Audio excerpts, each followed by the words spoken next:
Welcome back to another Music Gear Monday. I'm Carl Carell, and today we are going to talk about the grid. The grid. Mainly Rekordbox, how to move your grid around, how to analyze your music, and how to adjust that grid on your CDJs or your all-in-one players so you don't have issues while you're on stage.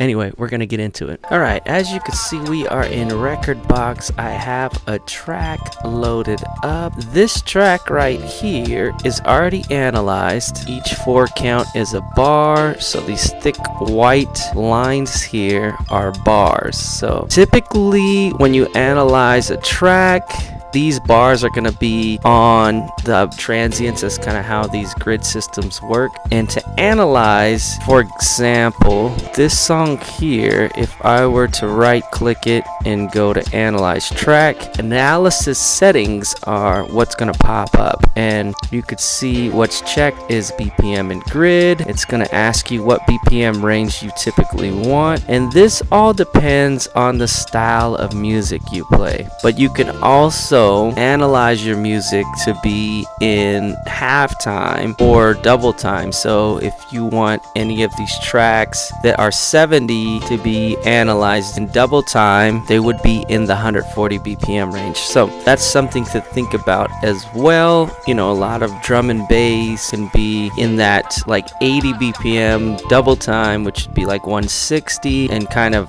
higher up BPMs around there. Some of the other analysis settings are key and phrase, being able to analyze a song and put it in a specific key. And I did a whole video on mixing in key or using the tools as far as the circle of fifths and things like that. I'll link that in the description below. It's kind of ear candy when things kind of line up and sound really good. Phrasing is also another thing. So phrasing is using like 4 bars, 8 bars, 16 bars, chorus, or the verse, different phrases that you can use to blend into songs. Vocal analysis is another one, since a lot of programs are starting to use stems and different things like being able to see when those vocals are coming in and out. And that also depends on the view you use. There's 3-band, there's RGB, and then there's like the blue visualizer, which shows you the waveform. And if you're doing vocal analysis, you can actually see the vocal in a certain color. So once you have the track analyzed, it'll show you your BPM. So up here we have 102 BPM, we have the key, and you could see track with each bar on it. Down here on the left side, so once we load that track in our deck in performance view, we go down here to the left side and it says display BPM grid adjustment button. So instead of having our cues up, we're going to click on that, and that's going to show us our grid edit. So this is going to be a way to actually edit your grid, to actually edit if your track doesn't get analyzed properly. These bars and all these little dash mark are going to be off. What I could do is I can remove the track back to the start of my playhead, and I can go to this button here and I can set the first beat. So that's going to actually set this beat as the first beat of the track, and then it should start to line up all the transients based on that. You can adjust that as well. So like I can move some of this over. If I'm not exactly on, I can adjust by nudging these left or right, and that will adjust a lot of these that might be a little off. So I could adjust, and for the most part it's pretty on if you line it up correctly. But when you do an auto analysis on these records, usually it lines up really well. So stuff that like scratch records and things like that can't really be analyzed because they're like different BPMs. This record's just a bunch of noises and scratching and samples and stuff. I don't expect it to be able to be analyzed. What I'll do for stuff like this is I'll just add cues where I want to be able to trigger certain sounds and start in specific places, and then just bring it back with the jog wheel or the turntable. So, but that's how you do it. Those are the tools in Rekordbox. That's where you adjust the grid, and this is how you do it per each song. If you're analyzing songs and they seem to be off a little bit,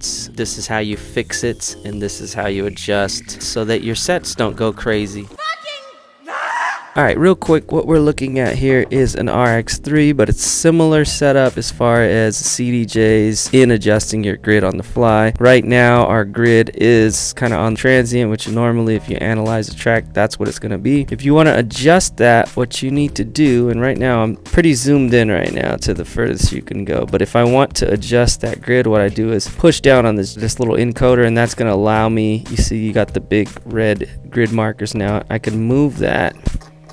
You can see it moving if I adjust on this grid or this little encoder, and I can move that to wherever I want it to go now. If I feel like the grid needs to go, you know, a little to the left, a little to the right. Once I'm done, I just hold back down on that encoder for a second. Now that grid is set where I want it to be. That's how to do it on the fly on your RX3 or your CDJs. So remember that. So hopefully that helps some of you guys out there get some of your beat grids lined up. Yeah, that's going to be it for Music Gear Monday. Let me know what your thoughts are. Rekordbox beat grids, if it's smooth sailing, let me know in the comments below. We'll be back soon with another Music Gear Monday.